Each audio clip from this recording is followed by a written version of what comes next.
5 de agosto de 1939, 13 mujeres jóvenes, entre ellas 7 menores de edad, fueron fusiladas frente al cementerio de la Almudena. Su crimen, haber pertenecido a las Juventudes Socialistas Unificadas. ¿Vosotras creéis que nos van a fusilar? ¿Cómo nos van a fusilar por pedir para dar de comer a la gente? Para rescatar tanto dolor del olvido, el periodista Carlos Fonseca se basó en las cartas que ellas mismas escribieron y realizó la investigación que culminó en el libro 13 rosas rojas. Por favor, Carmen, no te olvides nunca de lo importante. ¿De qué? De que tenemos razón. Con este trabajo como inspiración, el productor Pedro Costa, el guionista Ignacio Martínez de Pisón y el director Emilio Martínez Lázaro construyeron un fresco histórico en el que se puso rostro y corazón a esas 13 víctimas del sinsentido de la guerra civil. Este Ministerio Fiscal solicita para todos y cada uno de ellos la pena de muerte.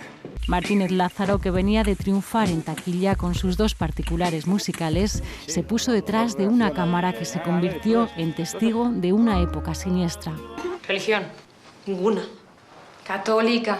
Un implicado, José Luis Alcaine, contribuyó con su fotografía a dotar de vida a ese Madrid desbaratado y humillado tras la confrontación fratricida. Un Madrid reconstruido fielmente por una producción extraordinaria. ¿Dónde has estado? Por aquí, perdiendo la guerra. Para el reparto se contó con una buena parte de los principales actores jóvenes de la cinematografía española. Pilar López de Ayala, Verónica Sánchez, Marta Etura, Nadia de Santiago, Bárbara Leni, Fran Perea, Félix Gómez, Asier Echandía o Alberto Ferreiro son algunos de los rostros que dan vida a esta tragedia. Carmen Barrero Aguado, Martina Barroso García, Blanca Brizax Vázquez. Las 14 candidaturas a los Goya y las 4 estatuillas conseguidas vinieron a ratificar un éxito que llevó a los cines a cerca de 1 millón de espectadores, no solo para conocer un pedazo de su historia, también para admirar un relato conmovedor y desbordante de emoción. Adiós, mamá. Adiós para siempre. Tu hija ya jamás te podrá besar ni abrazar. Que mi nombre no se borre de la historia.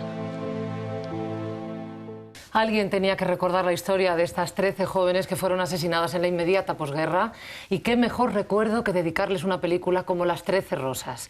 Esta noche tenemos con nosotros al director de la película, Emilio Martínez Lázaro. Buenas noches. Hola, buenas noches. Bienvenido a Versión Española. Muchas gracias. Verónica Sánchez, buenas noches. Hola. Una de las maravillosas protagonistas de esta historia. Carlos Fonseca, buenas noches. ¿Qué tal? Buenas noches. Autor del libro 13 rosas rojas, en el que está basado la película. Bienvenidos los tres a Versión Española. Gracias por compartir con nosotros y nuestros espectadores esta bella historia, y que sirva este programa de justo homenaje a estas 13 rosas que fueron amputadas antes de tiempo. Un homenaje que comenzaba sin duda en esa exhaustiva investigación que ha labrado Carlos Fonseca para poder escribir este libro. Aprovecho para decir que es un libro absolutamente necesario y conmovedor. Comentábamos Verónica y yo cuando nos estábamos maquillando, ¿verdad?, que muy pocas veces un libro arrastra la emoción hasta provocarte el llanto, y en este libro sucede varias veces a lo largo de su lectura. Así que enhorabuena, Carlos. Muchísimas gracias. Por ser el origen de esta preciosa película y también por lo que supone el libro. Digo que el homenaje empezaba aquí porque realmente la historia de este libro nos traslada a aquel verano de 1939, cuando las tropas de Franco entraban en Madrid y protagonizaban una represión sin precedentes contra los militantes de izquierdas que formaban parte de Juventudes Socialistas Unificadas y del Partido Comunista. Y el libro se basa en la corta vida de estas 13 mujeres y del dolor que provocó todo lo que ocurrió durante esos días. Y me gustaría preguntarte de dónde surge la necesidad de bucear en la memoria, en las hemerotecas, en los archivos, en los recuerdos de las familias. Bueno, la verdad es que siempre me ha interesado la historia con minúsculas. Es decir, hay una historia que es la que figura en los libros de textos, la historia de los más académica de los historiadores, y que alude generalmente pues a los grandes personajes, ya sean políticos, intelectuales, militares.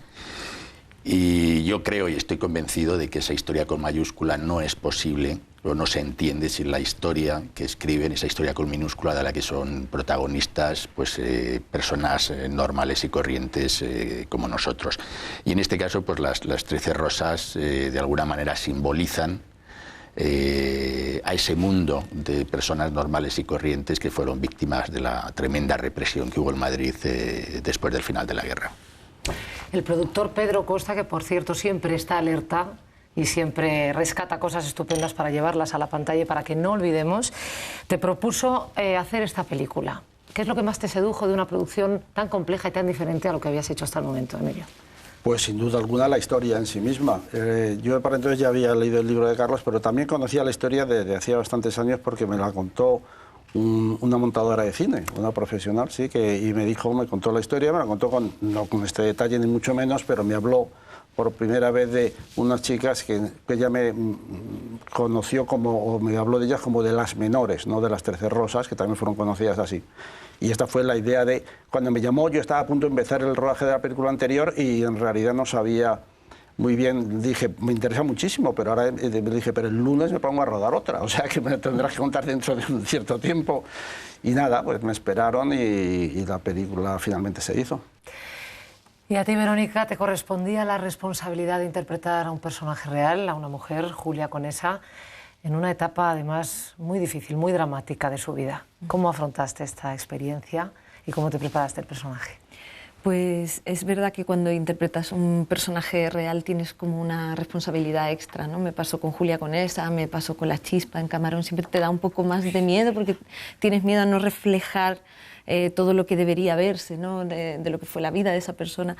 Pero bueno, con un guión como el que teníamos y sobre todo con el libro de Carlos, que yo siempre digo que es un libro que no contiene simplemente datos históricos, sino que posee una atmósfera propia. Empiezas a leerlo y entras en la época. Entonces, claro, yo cuando sentí eso leyendo en mi casa pensé que quizá iba a ser un poco más fácil el trabajo de lo que esperaba.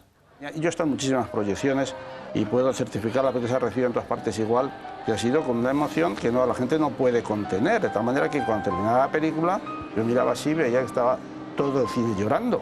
O sea que es algo que yo sinceramente no busqué en la película, incluso me asustaba cuando la estábamos rodando, y luego podemos hablar más de esto, porque dije, esto va a ser insoportable de alguna manera, a pesar de que yo dulcifiqué la historia todo lo que pude, tengo que decirlo, ¿eh? No puse los rasgos más crueles de la historia, ni mucho menos. Y bueno, realmente la historia a la gente le interesó mucho porque a la gente le interesa su propia historia, por mucho que intenten decirnos que no podemos contar nada. Que es una cosa absolutamente absurda. Es que es nuestra propia historia, no solamente se puede hablar de ella, sino que hay que hablar de ella, hay que recordarla, y si es a través de pequeñas historias de seres humanos, como dices tú, Carlos, mucho mejor, porque siempre va a ser mucho más identificable. Vamos a verla, vamos a llorar, vamos a conocer cómo fue la historia de las 13 rosas y cómo nos la presenta Emilio Martínez Lázaro, exquisitamente fotografiada por José Luis Alcaine y con los rostros de Verónica Sánchez, Marta Etura, Pilar López de Ayala, Bárbara Leni y un sinfín de actores y actrices que componen todo un fresco del nuevo cine español. Preparaos para retroceder 70 años en la historia de España y a vivir 2 horas de altísimo nivel emocional. Que os guste mucho. Nos vemos ahora.